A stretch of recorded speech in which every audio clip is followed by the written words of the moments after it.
en tu visión de las cosas, entiendo que al considerar que el Estado es un parásito o que lo es a menudo, porque has dicho que evidentemente también se puede entender que el Estado es otras cosas, construyes una alteridad, ¿no? O sea, el Estado no somos todos, Hacienda no No, somos no. todos, el Estado es un otro que entiendo que tiene una agencia, una agenda de intereses diferente y potencialmente contradictoria con la agenda de los intereses, con la agenda de intereses de la ciudadanía o del conjunto de individuos que conforman la sociedad. Bueno, ¿Algo así? eh, sí, sí, yo creo que es una descripción bastante ajustada.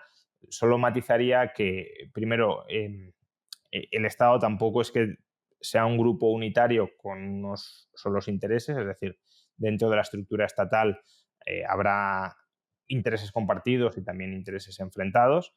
Y luego la ciudadanía tampoco creo que tenga unos intereses únicos y compartidos que quepa oponer a los del Estado, sino que bueno, pues cada ciudadano tendrá sus proyectos de vida y algunos de ellos podrán enlazarse con los del Estado y otros entrarán en contradicción con ellos, ¿no? De hecho, aunque yo sí opongo o si enfrento ciudadanía y Estado, o ciudadanos más que ciudadanía y Estado, lo que es obvio es que al final son parte de los ciudadanos los que controlan el Estado. Por tanto, o sea, ciudadanos y Estado no es lo mismo, pero el Estado sí son parte de los ciudadanos de la sociedad, ¿no?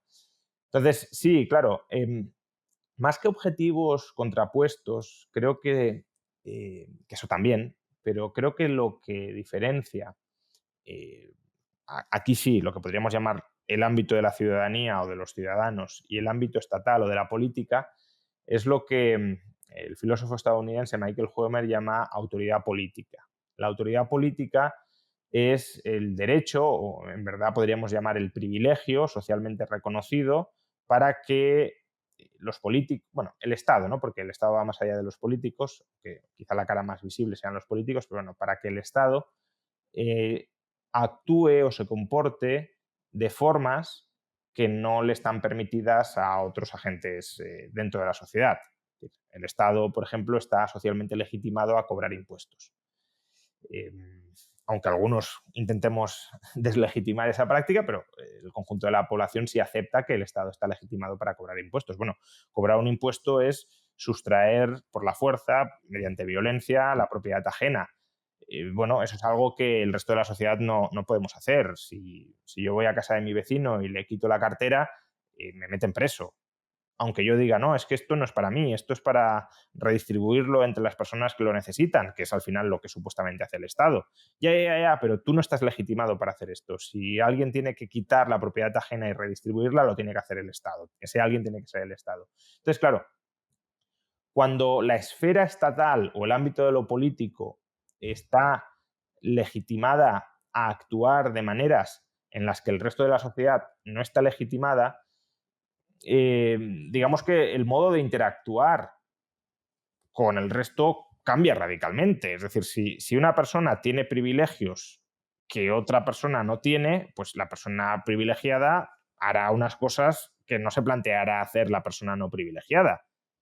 Si yo, por ejemplo, puedo ir quitándole la propiedad a la gente porque socialmente tengo ese derecho, pues probablemente no trabajaré.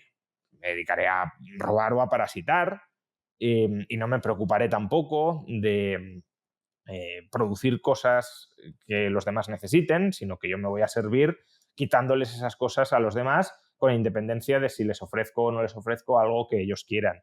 En cambio, si yo eso no lo puedo hacer y para conseguir lo que tienen los demás tengo que comerciar con ellos, pues tendré que producir algo que ellos quieran y que pueda ser intercambiado, ¿no? Entonces, claro, una misma persona, por ver la diferencia, no actúa igual en el ámbito de la sociedad que en el ámbito del Estado. Si una persona se coloca el sombrero y los zapatos del Estado, pues podrá hacer cosas que dentro del ámbito de la sociedad no podría hacer. Imaginemos un empresario, porque el empresario, aunque lo vinculamos, a lo mejor lo tendemos a vincular con la sociedad, pero el empresario también puede actuar a través del Estado. Es decir, un lobby al final es eso, ¿no? Pues claro, un empresario que diga, oye, yo quiero ganar mucho dinero. Un poco el ejemplo anterior, ¿no? Pues en el ámbito de la sociedad lo que tendrá que hacer es ofrecer algo que quieran los demás, y en el ámbito del Estado lo que tendrá que conseguir es que le aprueben alguna regulación a su favor o que le transfieran un subsidio en su favor, eh, al margen del valor que genera para los demás. Entonces, claro, cuando decías, ¿hay intereses contrapuestos entre la sociedad y el Estado? Sí, pero sobre todo lo que hay son prácticas socialmente legitimadas contrapuestas o distintas entre sociedad y el Estado. Y son esas prácticas o esos comportamientos eh, o esos derechos o esos privilegios que tiene un ámbito y el otro el que genera esa contraposición de intereses. Porque Mm. al final, desde el ámbito de lo político, vuelvo a la misma expresión que he utilizado antes, se puede parasitar legítimamente a la sociedad o a otros ciudadanos. Desde el ámbito de la sociedad no se legitima socialmente ese parasitismo, al menos no mediante la coacción. Luego no sé si hablaremos de posibles formas de parasitación no coactiva y las podemos discutir, pero desde luego a través de la coacción no, no, no se puede ejercer a través de la sociedad. Y eso, claro, pues si a mí me dan carta blanca para hacer lo que me dé la gana desde el ámbito del Estado y no desde la sociedad, pues chocaré con ellos, ¿no? Yo suelo poner el ejemplo para, para que se visualice esto bien, ¿no? Eh, Imaginemos que mañana el Estado dijera, voy a subastar una página en blanco en el BOE. Es decir, pujad por comprar una página en blanco en el BOE y podréis escribir, quien la compre, lo que quiera en esa página en blanco.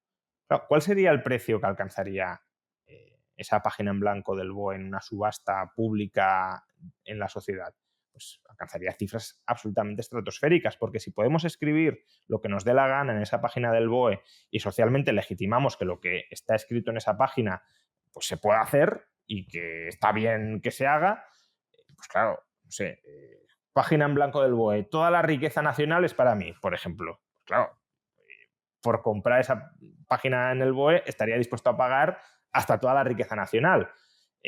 Un ejemplo exagerado, ¿no? Pero para entendernos. Entonces, eh, la persona que compra la página en el BOE lo que está comprando es el derecho a utilizar la coacción sobre el resto de la sociedad y a usarla además de un modo en el que el resto de la sociedad la tolera, porque parece que si esa coacción viene desde el Estado, pues es más legítima que si viene desde otros ámbitos.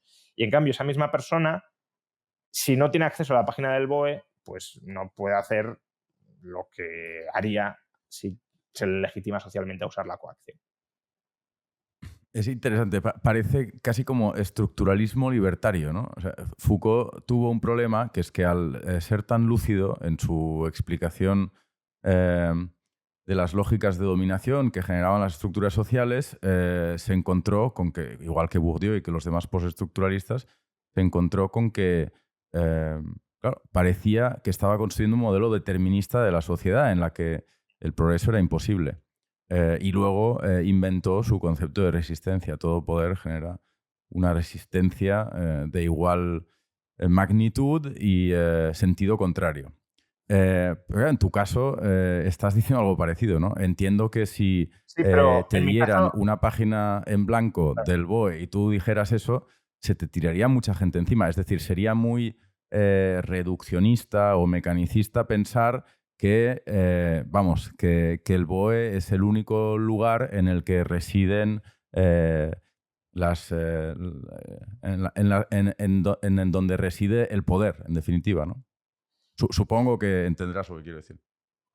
a ver, depende de qué O entendamos no, por ¿eh? poder.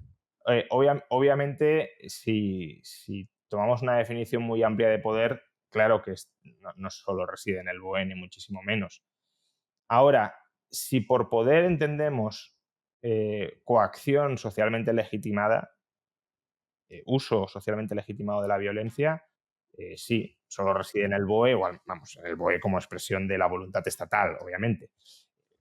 Puede residir en muchos otros ámbitos del Estado, pero si tomamos el BOE como el mandato, ¿no? que socialmente emite Claro. el Estado, sí, el poder socialmente legitimado, entendiendo poder por coacción, por acción violenta, Mm. como capacidad de negociación, por ejemplo, porque capacidad de negociación puede estar socialmente legitimada en muchos otros ámbitos, pero el uso de la violencia solo se legitima para el Estado. Y de hecho, si un Estado deja de tener ese apoyo social mayoritario al ejercicio de la violencia, el Estado se vendría abajo. Ujú. Entonces, cuando decías que todo poder genera una resistencia en sentido contrario, yo creo que ese principio no es aplicable, por desgracia, al Estado. No digo que no pueda llegar a ser aplicable, obviamente puede llegar a haber resistencia al Estado y si el Estado se sobrepasa en el uso obsceno de la violencia, pues hay cosas que ni siquiera aceptamos que vengan del Estado, ¿no? No sé, pues, si mañana dijeran los políticos van a empezar a tirotear aleatoriamente a ciudadanos porque No, obviamente no. Hay ciertos... eh, ciertas acciones que, aunque vengan del Estado, no están socialmente legitimadas. Pero sí hay un ámbito muy grande de actuaciones que fuera del ámbito estatal no admitimos y que dentro del ámbito estatal sí. Y que, por tanto, sí que hay mucho margen para escribir muchas cosas en esa página del BOE que no generen ningún tipo de resistencia social. Un ejemplo. Mm. Imaginemos un empresario, vuelvo al ejemplo anterior, que vaya puerta por puerta quitándole 5 euros a cada ciudadano. Bueno, pues si alguien intentará hacer eso, de nuevo lo meteríamos preso o, en cualquier caso, aunque el Estado lo más o menos tolerara, habría mucha resistencia. Diríamos, usted por qué tiene que venir a mi casa y quitarme, aunque sean 5 euros, ya no te digo una mayor cantidad de dinero. Estos 5 euros son míos, ¿por qué te los tengo que dar a ti? Ahora, si el Estado nos quita esos 5 euros y luego aprueba una subvención para ese empresario, que es lo mismo, eso, pues incluso podemos decir, fíjate, es política industrial porque el Estado muy sabiamente está promoviendo determinadas actividades empresariales. O aunque creamos que no, no sé, por ejemplo, ahora mismo un caso de discusión es la subvención a la tauromaquia. Pues bueno, es una subvención que mucha gente quiere eliminar. Pero incluso los que la quieren eliminar,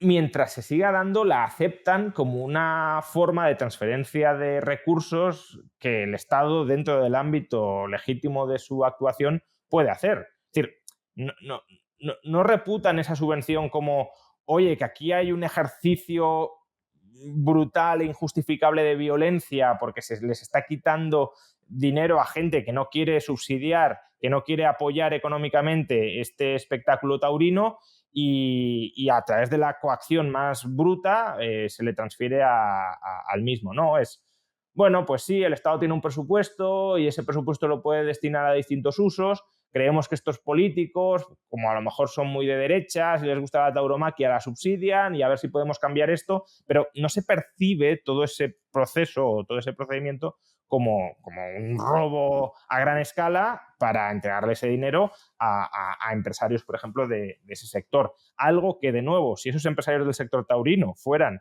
casa por casa, sobre todo entre los antitaurinos, diciéndoles, oye, dame 5 euros o 10 euros que tengo que subsidiar el mantenimiento del espectáculo taurino. Pues imagínate ahí la revuelta social que desde luego habría, vamos, el motín del té quedaría en nada. Pero si eso se articula a través del Estado, pues bueno, sí, a ver si lo cambiamos, a ver si modificamos el presupuesto, pero no hay una conciencia de que eso es exactamente lo mismo que lo otro.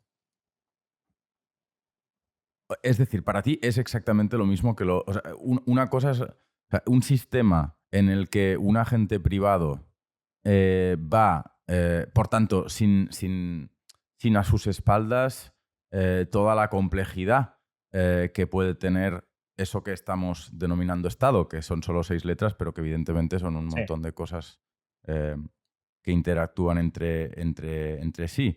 Que un actor privado vaya de puerta en puerta a pedir 5 euros, ¿te parece lo mismo que el Estado, con, insisto, toda la mochila que lleva en términos de regulación jurídica, de por supuesto, deliberación política y, ¿no? En forma de democracia, complejidad institucional, teoría del Estado, contrapesos, etcétera, etcétera. Todo esto no puede ser equiparable a un mafioso yendo de puerta en puerta. O sea, puede parecerte que las dos, supongo, Juan Ramón, las dos cosas te pueden parecer mal, pero entiendo que la razón por la cual un sistema solo existe en el sur de Italia y no gusta a nadie, y otro existe básicamente en todo el mundo y más o menos permite que las sociedades ricas sigan siendo las sociedades más ricas, o en todo caso no entra en contradicción con que las sociedades más ricas mantengan ese estatus de sociedades más ricas, ¿no? Supongo que la razón por la cual una cosa parece, no existe y la otra es prácticamente universal, tendrá que ver con que no es justo o del todo justo caracterizar al Estado como un ente que en lugar de trabajar roba y parasita. Bueno, yo creo que aquí hay que decir varias cosas, ¿no?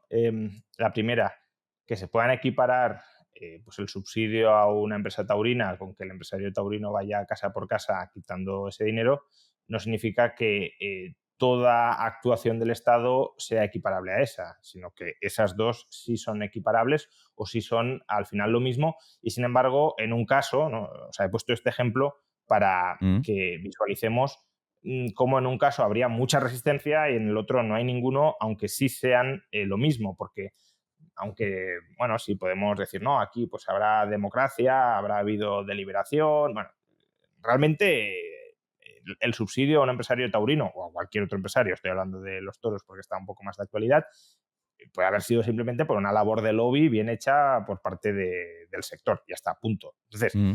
¿cuál es la diferencia entre que un empresario presione o incluso financie campañas, por ejemplo, ¿no? Que ya hablaríamos o estaríamos rozando el caso de la corrupción, pero un empresario presione o esté bien conectado en esferas informales con los políticos y consiga redirigir parte del presupuesto a su favor, a que ese empresario vaya puerta por puerta? Hombre, pues sí, el procedimiento es Mm. distinto, pero que al final no es que una esté orientada al bien común, no sé muy bien cómo definido, pero al bien común y el otro sea el bien particular, no. En el caso del Estado, lo que hacemos es encubrir de búsqueda del bien común lo que son intereses particulares canalizados a través del Estado, al menos Mm. en ese caso, ¿no? Claro, eso no significa que el Estado solo haga eso. El Estado también puede mantener el orden público, como decía antes, es decir, garantizar mínimamente los derechos de los individuos para evitar pues, que entren en conflicto entre ellos, se maten entre ellos, se roben Mm. entre ellos. Y en ese sentido, claro, hay una diferencia importante respecto a que el Estado sea el que roba y el que traslade esos Sí, recursos entiendo. a grupos, ¿no? Eh, eh, Pero solo un comentario final.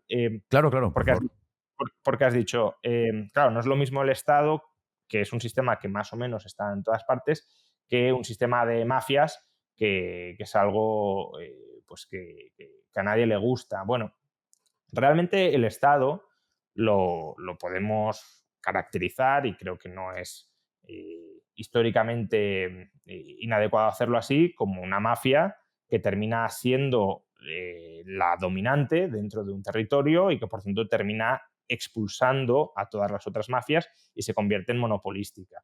Cuando eso sucede, los incentivos de esa mafia dominante también cambian, ¿no? Porque ya no estás compitiendo con otras y ya de alguna manera has conseguido un control a largo plazo sobre aquellas personas que se convierten pues, en tus protegidos, ¿no? O en tus contribuyentes forzosos.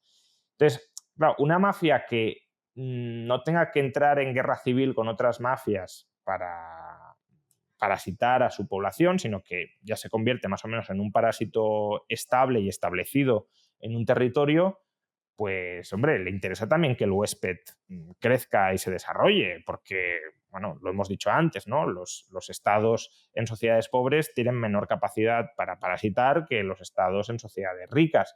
Con lo cual, si tú puedes conseguir que tu sociedad se enriquezca, vamos, no creo que ningún estado en una sociedad pobre salvo que estemos hablando ahí sí de un clan pequeñito que viva muy bien y que no quiera perder el poder de ninguna manera y que por tanto le interese que toda su población se mantenga sometida y sojuzgada, pero en términos generales no creo que ningún Estado o casi ningún Estado de sociedades pobres quiera que su sociedad siga siendo pobre, porque preferiría que fuera más próspera para poder quitarles más de lo que les está quitando ahora mismo.